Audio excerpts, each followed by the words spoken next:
सुना है लोग उसे आंख भर के देखते हैं। ছোট পর্দার তরুণ অভিনয়শিল্পী নাজনীন নিহা অল্প সময়েই নিজেকে টেলিভিশন দর্শকদের কাছে জনপ্রিয় করে তুলেছেন। অভিনয় গুণে এবং সাবলীল উপস্থাপনায় ইতোমধ্যে জায়গা করে নিয়েছে নির্মাতাদের পছন্দের তালিকায়। বিশেষ করে রোমান্টিক ঘরানার নাটকে তার উপস্থিতি দর্শক মহলে দারুণভাবে প্রশংসিত হচ্ছে। গত ভালোবাসা দিবসে মুক্তি পাওয়া নাটক মনদুয়ারি ছিল নিহার জন্য একটি গুরুত্বপূর্ণ মাইলফলক। এই নাটকে প্রথমবারের মতো তিনি জুটি বাঁধেন জনপ্রিয় অভিনেতা জিয়াউল ফারুক অপূর্বর সঙ্গে।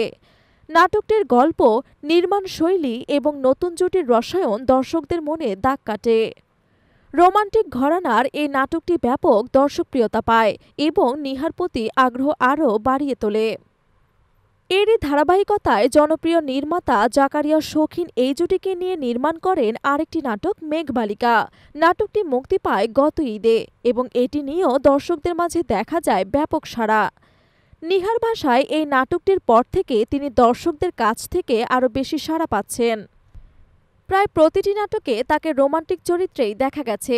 এ প্রসঙ্গে নিহা বলেন, আমার মনে হয় দর্শক আমাকে রোমান্টিক চরিত্রেই বেশি পছন্দ করেন। পরিচালকরাও আমাকে রোমান্টিক কাজে চান, আমিও রোমান্টিক কাজে স্বাচ্ছন্দ্য বোধ করি। অভিজ্ঞতা আরও বাড়ুক, আরও শিখি, তারপর ভিন্ন ভিন্ন ধরনের গল্পে কাজ করব। তবে শুধু রোমান্টিক ঘরানায় আটকে থাকতে চান না এই অভিনেত্রী। নিজের অভিনয় দক্ষতা আরও বিস্তৃত করতে চান তিনি জানান এখনই অনেক কিছু শিখেছেন এবং ভবিষ্যতে ভিন্নধর্মী চরিত্র কাজ করার আগ্রহ রয়েছে তার।